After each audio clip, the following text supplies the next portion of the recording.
Ladies and gentlemen, welcome to Punk Rock Review, home of a bunch of opinionated crap you don't care about, also the home of the feedback you provide that we don't care about, keeps us on an even playing field, and we like that. Real quick shout out to our sponsor, Tech Industries. If you need them to show up to your house in the late hours of the night, go around and light a bunch of flaming piles of dog shit in paper bags on your neighbors' yards and houses and front porches and cars and driveways and front yards and actually light some in their mailbox. Call Tech Industries. They will light flaming bags of shit in all those places for you.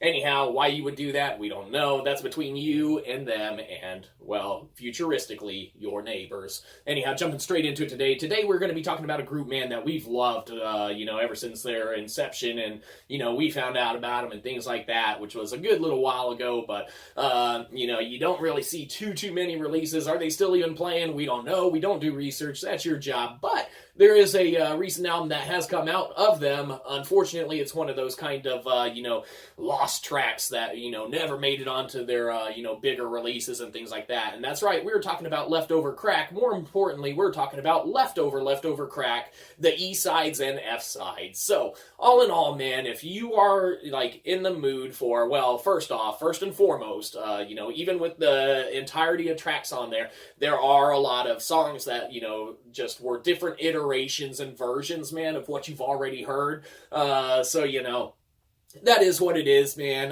Kind of the ones that made it onto the albums are probably the versions that should have been on the albums, but you might be surprised and catch one or two songs, man, that you're like, I really do like this take on it. In theory, like earlier iterations of the songs, man, that just kind of progress and change as the band plays the songs over and over and over more and more, but that's just how it goes. But yeah, man, so, the album itself, it's newer stuff for your listening pleasure, man, from Leftover Crack, so especially diehard fans, you're gonna enjoy it.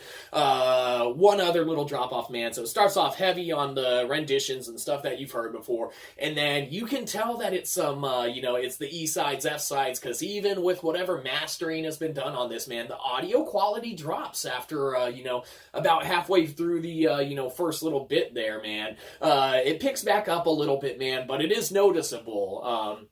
And then, what else can be said about it? It's good to have kind of new stuff for listeners to listen to of these guys, man. And it does leave the wanting, though, in a unfortunate way, for wanting like a new album altogether. But some of the unreleased stuff, man, you're gonna find a couple gems on there that are like, hey, man, that's a really good song.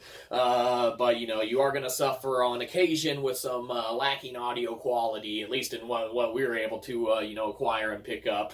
And then the renditions and remakes of stuff that you already heard, which just kind of is what it is. But it is some fresh tunes, man, to listen to, and that's always appreciated, regardless of it being a real new release or not. Just kind of is what it is. But it's some new shit, man. So check it out, or don't. Maybe you don't like those guys.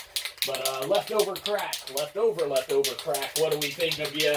Well, you get a PG, because it's pretty good to have some new stuff to check out, but at the same time, not all of it's new stuff. It's just older stuff in different ways. So, man, it is what it is. Anyhow, have a good one. You probably didn't. We'll catch you next time. Probably won't.